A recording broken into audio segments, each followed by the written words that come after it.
है नहीं है? बोलो, सब बोलो, है नहीं है? अल्लाह के कलाम में बाज ने कहा झूठ नहीं। आला हजरत ने क्या फरमाया? फरमाया शक की गुंजाइश नहीं।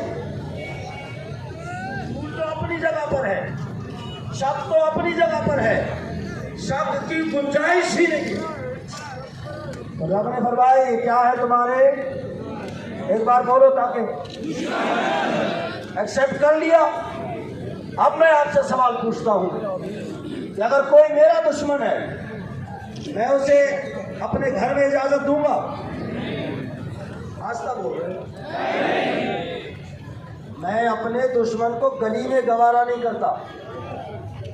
कमाल हो गया, पढ़ भी कलमा रहा है और America, France, Canada, China, Russia, 5 veto power ममालिक कलमा पढ़ने वाले को इमिग्रेशन क्यों जारी करते हैं?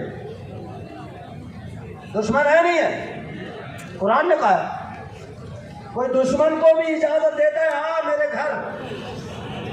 पता चला सिर्फ कलमा पढ़ना इस्लाम नहीं है।